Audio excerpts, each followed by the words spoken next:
On a dark night, the waning moon hung high, looking strange when passing clouds revealed its light. The long-shut wooden door opened with a creak as an officer-like man in gray walked in and respectfully handed a sealed file to the other man sitting in the dark. Lieutenant General, sorry. No trace of Evol can be found in his genes. The man in the dark opened the file and took a look. Confirmed? The man in gray nodded. Yes.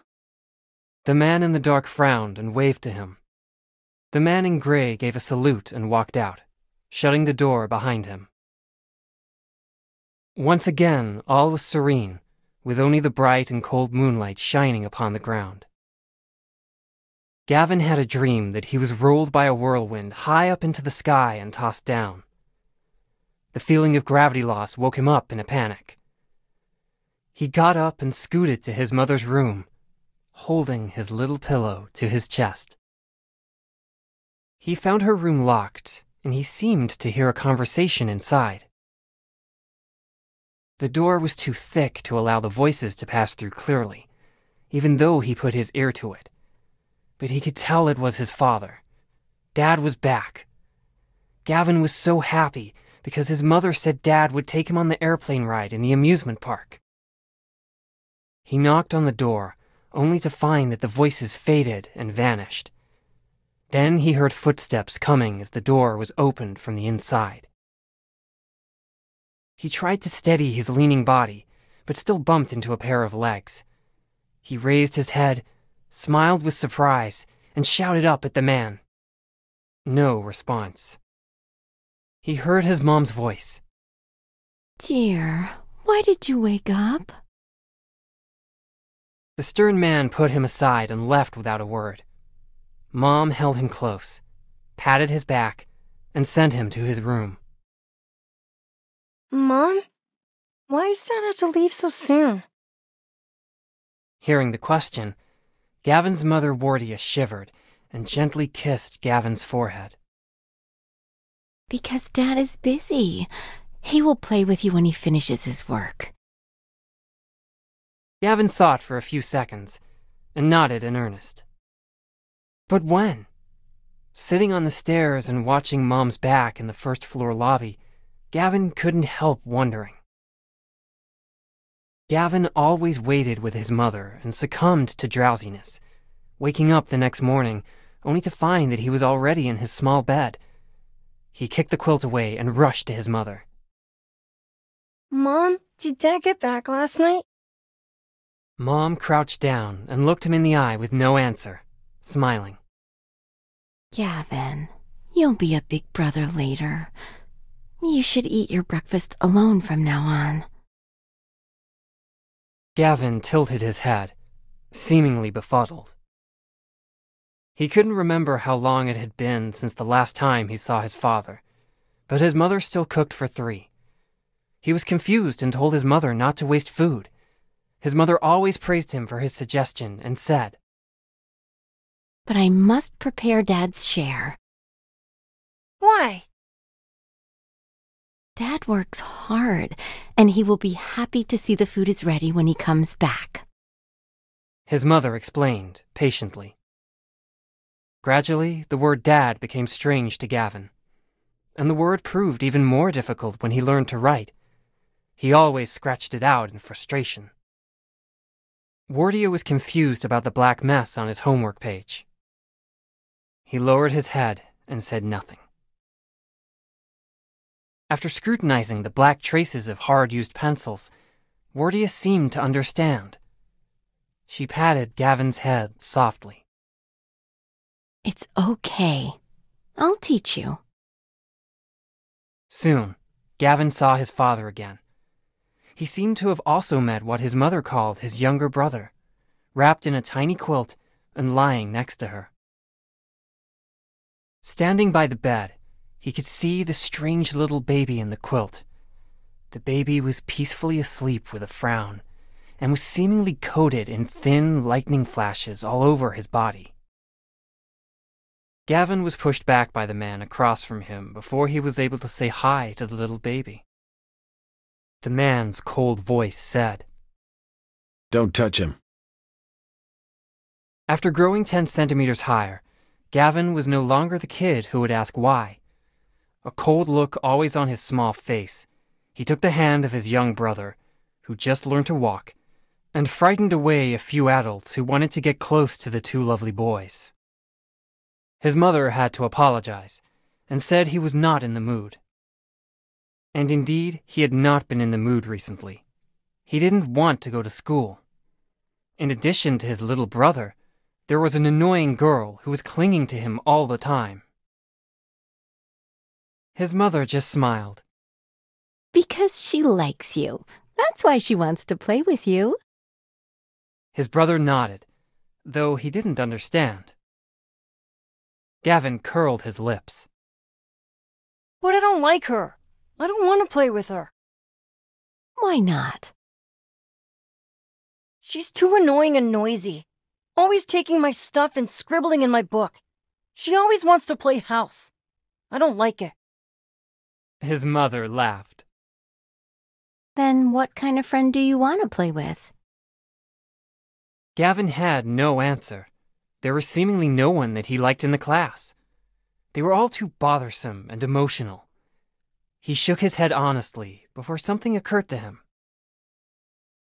Someone like my brother. I want someone like my brother. He repeated the answer for confirmation.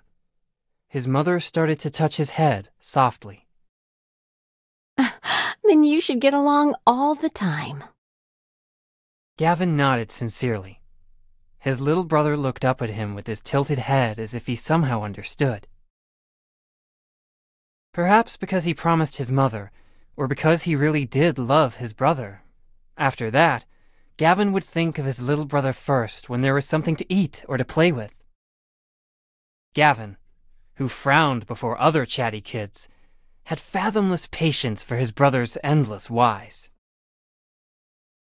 To his little brother who grew up following his footsteps, Gavin was more like a best friend, someone to rely on.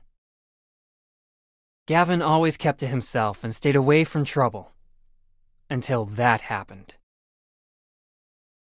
Monster! Monster! A group of kids were jeering when Gavin returned to the sandpit. He pushed them away as his little brother looked up at him with his tearful face. Brother, am I really awesome? Lowering his head, Gavin saw his brother's disheveled clothes and tiny bloodstains on his face, lightning dancing around his fingers. He put down his brother's hand. And the boy beside him was twitching, face bruised. Monster! Beat him! Right, he's a monster. We don't play with monsters. Go! Yeah, a monster! Haha! Gavin lunged at the tall boy who was shouting the loudest and knocked him down with a heavy punch. The mocking stopped abruptly. Gavin sat on the boy and held his fist high. Shut up! Wardia's mind went blank as she picked up the phone and hurried to the hospital. She entered the ward and saw Gavin lying unconscious on the bed with a bruised face, and his little brother sat by his side with adhesive bandages on his face as well. A sharp pain came to her heart. She lowered herself, gentle enough to hold back her tears, and touched Gavin and his little brother's face. Does it hurt? Gavin's little brother shook his head. At that moment, Dad walked in. He looked at Gavin, his face expressionless, and took the hand of his younger son in an attempt to walk out. Wardia grasped the man's hand. Gavin is injured. The man's voice was emotionless. Let go. Wardia would not listen. She clutched his hand tightly, her voice somewhere between a firm statement and begging. He is your son. The man removed her hands, still no emotion in his tone. I don't need a son. You know exactly what I need. Gavin didn't know how long it had been before his father reappeared in the mansion.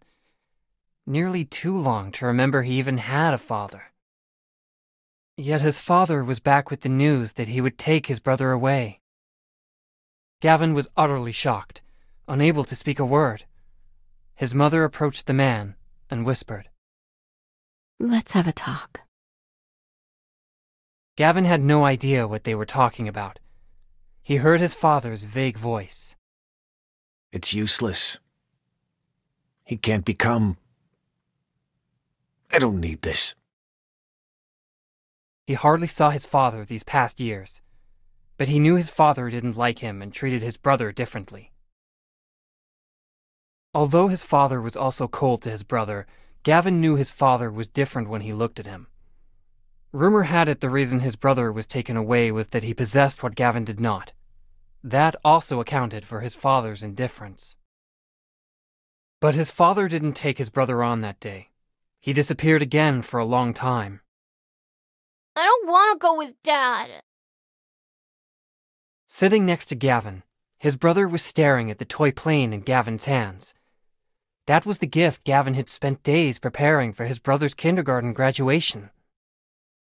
Brother, how about telling Dad I don't want to go? Gavin looked at him and asked, Why? Don't you always want to play with Dad? But I like you more.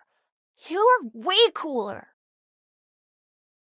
His brother gave a sly smile. And I'll protect you and Mother. Gavin replied with contempt. I don't need your protection. His brother showed his unfledged biceps and began laughing.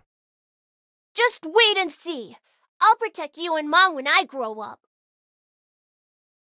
Gavin installed the last wing and passed the plane to his brother. Done. Cool. Holding the plane, his brother ran around the room. Gavin took out a new school bag. A new semester will come, then you'll be a big boy. Yes! Brother, how about going to school together? Gavin smiled. Good idea. You promise? I promise.